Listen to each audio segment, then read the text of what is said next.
2011 Mouse River flood. However, the price tag of flood protection is also high, but for those who live in the valley, it's priceless. Over the past 2 days, I've shown some of the aftermaths of the flood and how far flood protection has come since then. In the third and final part of navigating the waters of flood protection, I explain what's next for the billion-dollar project.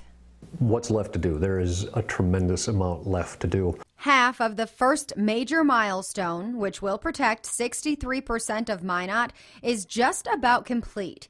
But there's a long way to go overall. About half of the overall project still awaits its funding.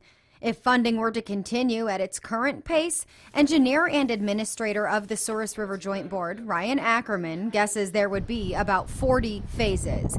The number of phases depends on how much money comes in and the timeline of that money. If we had all of the money in place today, we could essentially put this out in a couple of phases, right. But that's just not the economic reality. Minot Mayor Sean Sitma estimates that the Souris River Basin wouldn't be protected for about 20 years.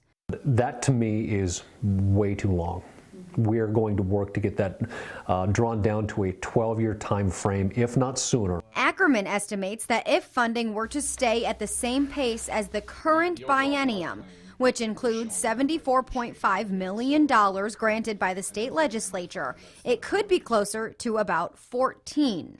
But to get us on that window of being built faster, we need that number to be north of $100 million every biennium. We are always going to push to find additional funding for the project, and we're always going to look for opportunities either at the state level, where there could be a large influx of funding through bonding, similar to what Fargo received in the last session, or potentially some sort of assistance from the federal government where we could get a large chunk of funding to complete, an entire milestone potentially. So how soon the basin is protected, of course, depends on funding.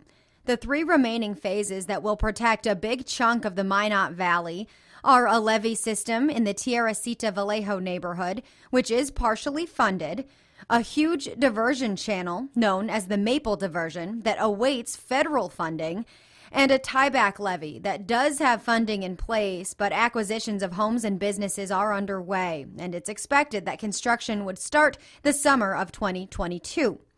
Once these 3 phases are complete, the floodplain will shrink from this big footprint to this. The reason why we focus there is because of that population density that's up there. Once this portion of flood protection is constructed, the Souris River Joint Board can move forward with another major milestone that would protect another 15% of Minot in the downtown, Eastwood Park, and Roosevelt Park areas. The design process began just this month, and there will be public meetings where residents can view layouts and possible alternatives considered by the City of Minot and the Souris River Joint Board. After that, what's left within the city is about 25% that includes areas near the state fairgrounds. Those phases are in the same place they've been since 2012, the preliminary engineering report awaiting funding. While there is a lot left more to build, it doesn't end there. The mayor explained that the debt will be on the books for about 20 to 30 years. And there are costs of maintenance and operations of flood control, though they will be much less than the costs of construction. The reality of the situation is this: we know what is on our plate. So to have that understanding, and at least if you don't have the full grasp of the magnitude, take a good look at how far we've come with what has happened. The Mouse River has ripped through Minot more than once, but hopefully the next time it does will be a much different picture. Outside of Minot, the Burlington levees are all funded and some construction has begun, with the rest on hold until acquisitions are complete. 3 bridges, one in Renville County, one in Sawyer, and one in Velva, will all be replaced to be taller, wider, and longer so more water can flow under them. And those are all being designed right now and are expected to be built by the end of 2023. I have a link